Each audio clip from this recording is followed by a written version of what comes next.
जो कि एक तरह इमॉर्टल हो गए, अमर्त्य हो गए, अमृत हो गए, उनको हमें याद करना है। एक व्याख्या तो अमृत महोत्सव की यह है, दूसरी व्याख्या जो उसके वर्षों के हिसाब से है, उस वर्ष के हिसाब से हम silver jubilee, golden jubilee, diamond jubilee और प्लेटिनम जुबली की तरफ बढ़ते हैं। तो 70 वर्ष के बाद का जो समय है वह प्लेटिनम जुबली के रूप में याद किया जाता है। तो इस अर्थ में भी आजादी का उत्सव मनाया जाना अपेक्षित है, सराहनीय है और हम सबके लिए प्रेरणादायी है। इस पृष्ठभूमि के साथ मैं आज के टॉपिक पर आना चाहता हूं। जैसा कि गौरव जी ने बताया कि जनजातीय आंदोलन के नायक के रूप में बिरसा मुंडा के योगदान को याद किया जाए। सरकार की तरफ से यह आयोजन किया गया या यह सूची बनाई गई, इस भ्रम से अगर थोड़ा सा सतर्क रहा जाए कि हमें अपने देश के महापुरुषों को या इस आजादी के संघर्ष को चरितार्थ करने में, फलीभूत बनाने में जिन लोगों ने भूमिका निभाई, उनको किसी खेमे में बांटकर न देखा जाए। यह बात मैं इसलिए कह रहा हूं कि हमारे देश का राष्ट्रीय आंदोलन, आजादी का आंदोलन कैसे बनता है, या एक साथ ही आजादी का आंदोलन और राष्ट्रीय आंदोलन नाम धारण करता है। अगर इस एक माइन्यूट बिंदु को ध्यान में रखें तो यह लगेगा कि नहीं, जिस राष्ट्रीय आंदोलन को हम आजादी का आंदोलन कह रहे हैं, उसके दूसरे भी बहुत सारे आयाम हैं। यह कहा जाना कि भारत की राष्ट्रीयता या भारत का संदर्भ, भारत की चेतना अंग्रेजों के आने के बाद ही राष्ट्रीय स्वरूप धारण कर सकी, इस पर मतभेद हैं। यह कहा जाता है कि नहीं,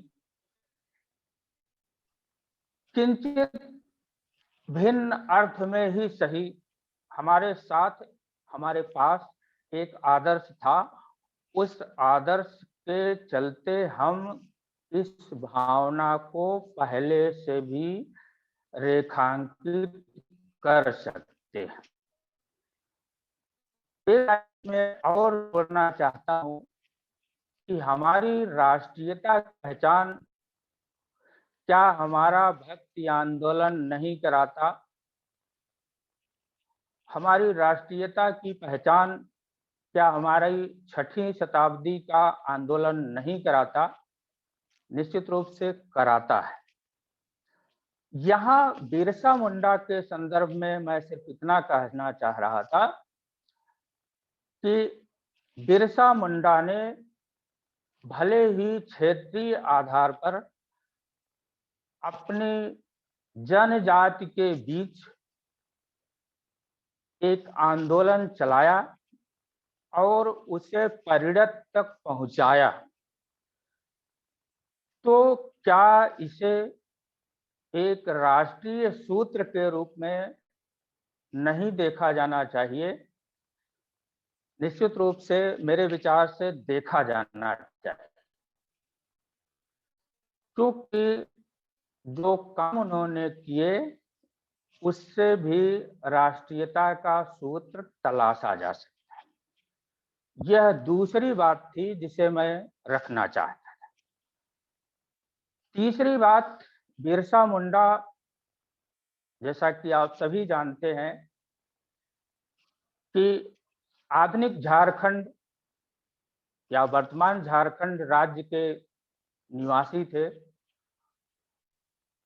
मुंडा जनजात से उनका संबंध था और उन्होंने अपनी जनजाति के भीतर या अपनी जनजाति के लोगों को इस तरह से संगठित किया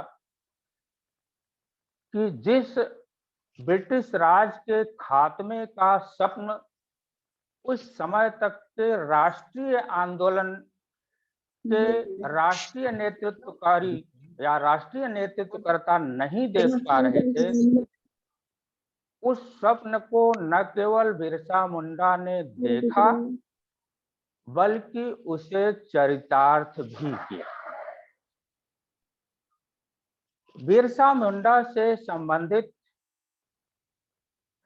जिन पहलुओं का हम अध्ययन करते हैं या जिन पर हमारी दृष्टि पहले जाती है, उन पहलुओं में सामाजिक, राजनीतिक, धार्मिक, आर्थिक सारे पहलू समाहित होते हैं। बिरसा मुंडा शायद पहले ऐसे व्यक्ति थे जिन्होंने कि राजनीतिक आजादी का सपना देखा और यह कहा कि अंग्रेजों के बिना भी हमारा काम चल सकता है। दूसरा, एक आर्थिक आजादी का उन्होंने सपना देखा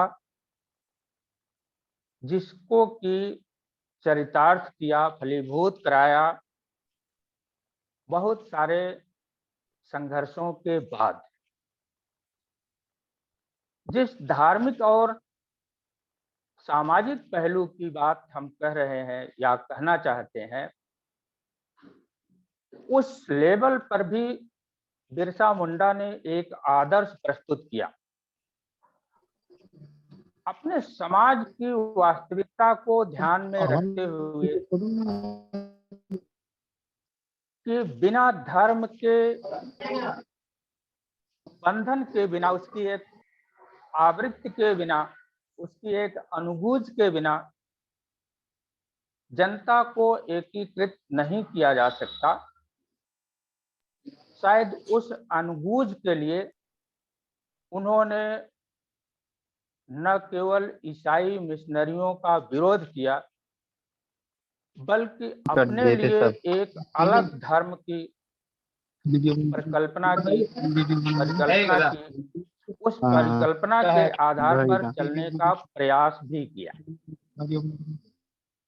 तीसरी बात कि उन्होंने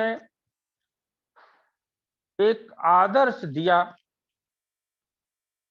कि इस तरह से एक धर्म बन सकता है। उन्होंने अपने को भगवान घोषित किया और अपने को ईश्वरीय शक्तियों से युक्त माना। शायद जनता की स्वीकार्यता के लिए ऐसा करना आवश्यक था। यह करने में वह कामयाब भी रहे। आर्थिक पहलू की जिस मैं बात कर रहा था, उस आर्थिक पहलू में वह यह कहते थे कि हमें आत्मनिर्भर बनना है, हमें दूसरे लोगों के हस्तक्षेप को स्वीकार नहीं करना है।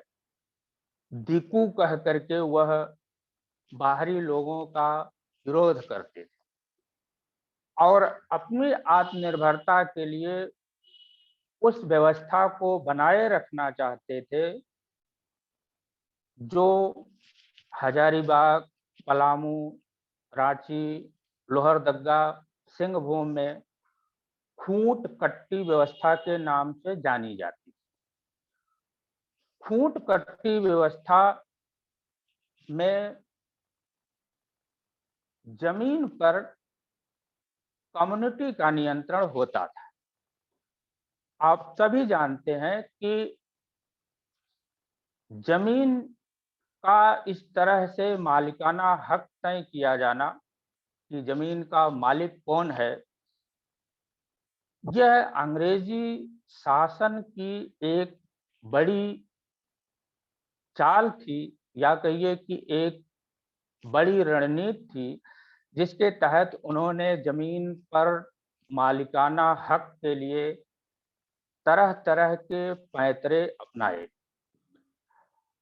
हमारे क्षेत्र की भी जो भूमि संरचना थी, उसमें मालिकाना हक सामूहिक माना गया था। हम सारे लोग जो इस सेमिनार में, वेबिनार में जुड़े हुए हैं, क्योंकि मैं भी उसी क्षेत्र का रहने वाला हूं, तो मुझे यह ज्ञात है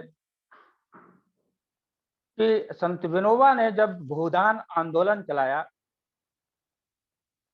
तो जमींदारों से जमीन दान में ली। यह एक प्रश्न मन में उठना चाहिए कि उन्होंने जमींदारों को भूमि का मालिक मान लिया था शायद, लेकिन वो गिरफ्तार हुए और कुछ समय बाद जेल में रहते हुए ही आज के दिन यानी 9 जून 1900 ईस्वी को वह शहीद हुए, उनकी मृत्यु हुई। उसी के साथ या इसी घटना के साथ उनका संघर्ष समाप्त हो गया, यह कहना ठीक नहीं है। अंग्रेजों को यह अनुगूंज बाद तक भी सुनाई पड़ती रही। बाद के वर्षों में उन्होंने उन मांगों को पूरा करने की कोशिश की जो बिरसा मुंडा ने उठाई थी। 1900 से लेकर के 1910 ईस्वी के तहत सर्वे एंड सेटलमेंट स्टडीज कराई गई। उसके आधार पर यह कहा गया कि नहीं, जो ग्रीवांसेज हैं वो जेन्युइन है, उनको एड्रेस किया जाना चाहिए। इसी तरह से 1908 में छोटा नागपुर टेनेंसी एक्ट बनाया अंग्रेजों ने, जिसके तहत उन्होंने ये कहा कि नहीं, जो बेट बेगारी है, जो खूंट कट्टी व्यवस्था है, उसे लागू रखा जाएगा, भले ही उसका रूप बदल दिया जाए। बाहरी हस्तक्षेप भी उन्होंने समाप्त करने की कोशिश की। यह बिरसा मुंडा की सफलता है। एक लाइन और कह के मैं अपनी बात समाप्त करना चाहता हूं गौरव जी, कि भारत के इतिहास में अगर प्रतिकार का कोई इतिहास लिखा जाएगा, अभी चूंकि इसकी कोशिश की जा रही है, हिस्ट्री ऑफ रिटेलिएशन, उस हिस्ट्री ऑफ रिटेलिएशन में बिरसा मुंडा का नाम सबसे प्रमुखता से लिया जाएगा, जिनके बारे में बहुत सारे ऐतिहासिक और साहित्यिक प्रमाण भी हैं। इस हिस्ट्री ऑफ रिटेलिएशन के आधार पर हम अपने उन नायकों को याद कर सकेंगे, उनके अच्छे पहलुओं को अपनाने की कोशिश कर सकेंगे। आज़ादी के अमृत महोत्सव के मनाने के पीछे शायद यही अवधारणा है, और हम यह उम्मीद करेंगे कि हम इसमें कामयाब होंगे। इन्हीं शब्दों के साथ मैं अपनी बात समाप्त करता हूं। बहुत बहुत धन्यवाद आयोजक मंडल को, डॉक्टर